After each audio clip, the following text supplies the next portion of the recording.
안녕하세요, 잡시광입니다. 결국 일본의 미사일 탐지 능력에 미천이 드러나고 말았습니다. 지난달 북한이 발사한 잠수함 발사 탄도미사일이 두 발이라고 했던 분석이 잘못됐다는 것을 일본이 뒤늦게 인정하고 한 발로 정정하고 나선 겁니다. NHK에 따르면 최근 일본 방위성은 북한 SLBM 분석 오류를 뒤늦게 밝히며 판단 실수가 있었다고 밝혔는데요. 그런데 탐지 레이더의 성능이 너무 좋아서 오탐한 것이라는 말도 안 되는 변명을 내놓았습니다. 오늘은 일본이 그토록 자랑하던 미사일 탐지 능력에 대해서 알아보겠습니다. 일본의 처참한 탐지 능력 수준은 어제 오늘의 일이 아닙니다. 과거에도 일본은 북한이 발사한 미사일의 고도나 방향을 탐지하지 못했기 때문인데요. 교도통신에 따르면 지난 2019년 북한이 미사일을 발사하자 일본 정부는 지소미아 종료에 따른 불안한 안보 상황을 의식한 듯 우리 국방부보다 10분 먼저 이 사실을 발표했습니다. 그런데 당시 일본은 정작 미사일의 고도와 방향 등 핵심 정보는 발표하지 못했는데요. 발사했다는 사실은 당연히 지리적으로 가까운 한국에서 먼저 탐지가 됐습니다. 그런데 핵심은 이 미사일이 어떤 형태이고 어디로 향하느냐가 중요한 것인데요. 실제로 발표 이후 일본 언론들은 일본 정부의 자체적인 북한 미사일 탐지 능력에 문제가 있는 것이 아니냐고 의문을 제기했었습니다. 실제로 교도통신은 일본 방위성이 북한이 쏜 미사일 궤도를 2차례 이상 탐지하지 못했다며 대부분 발사체가 저고도에서 변칙적으로 비행해 방위성이 포착하지 못했던 것 같다고 폭로했습니다. 이 때문에 당시 일본에서는 동해의 방공망에 구멍이 생긴 것이 아니냐는 우려의 목소리가 나왔는데요. 이처럼 미사일이 서측 내륙에서 날아간다면 일본은 미사일을 탐지하지 못할 가능성이 아주 높아 보입니다.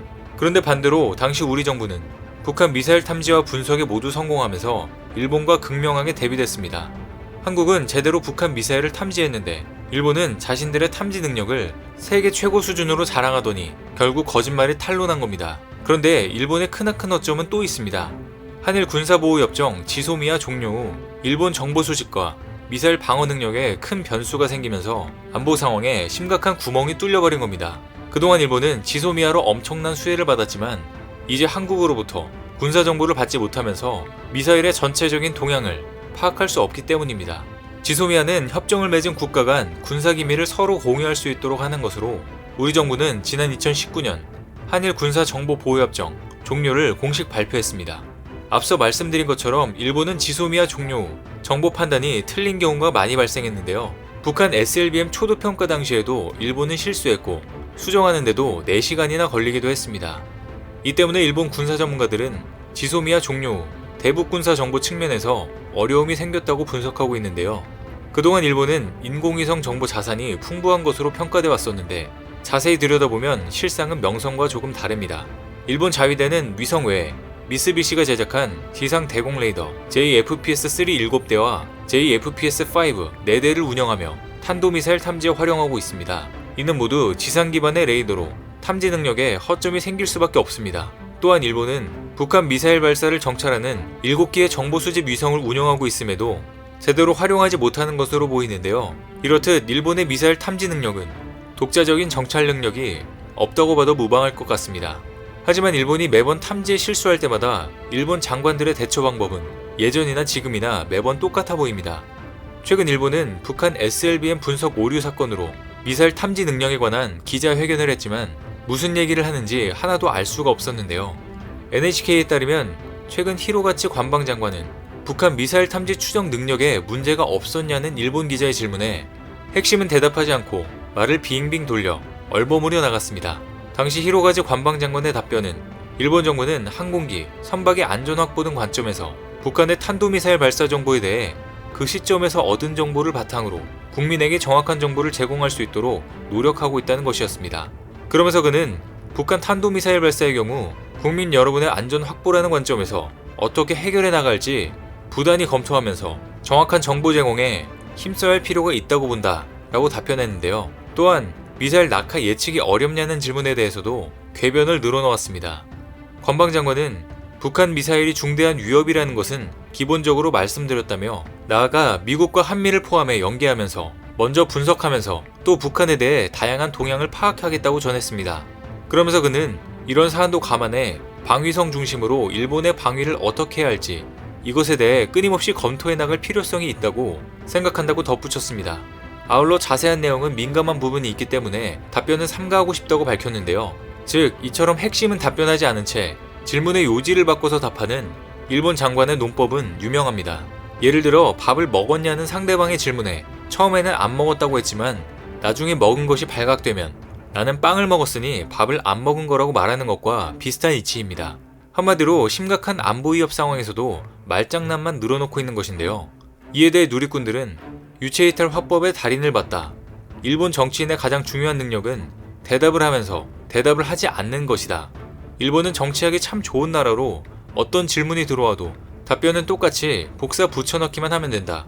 일본 바다 어디에서 미사일이 튀어올지 모르는데 장난이 말이 되냐.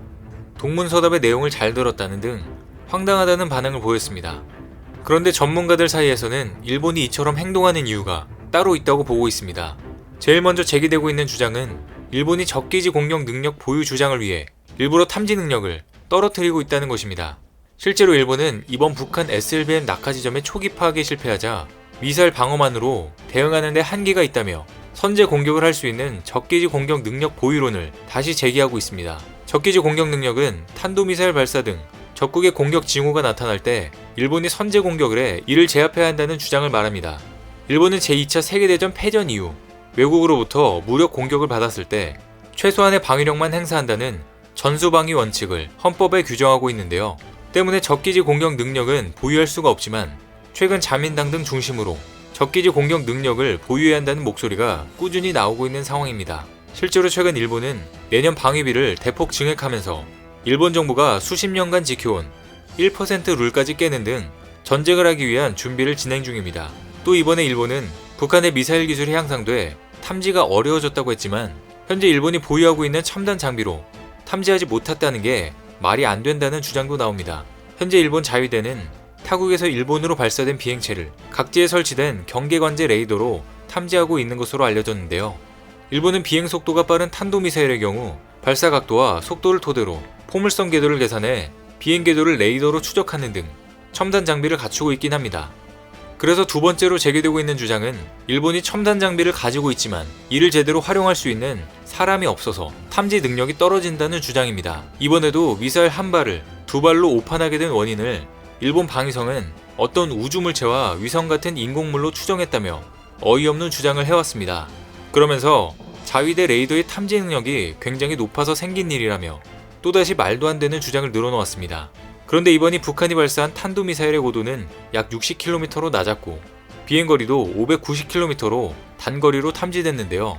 때문에 일본이 적어도 탐지 능력이 떨어지는 것이 아니냐는 분석이 다시 제기되고 있습니다. 일부 군사 전문가들은 해상으로 낮은 고도로 비행하는 물체는 일본의 이지스 구축함 레이더와 지상 탄도탄 탐지 레이더를 혼동하여 결국 일본 방위성은 탐지하지 못했을 것이라고 말하고 있습니다. 즉 어떤 이유든 간에 일본의 탐지 능력이 부족한 것은 사실인 것 같은데요.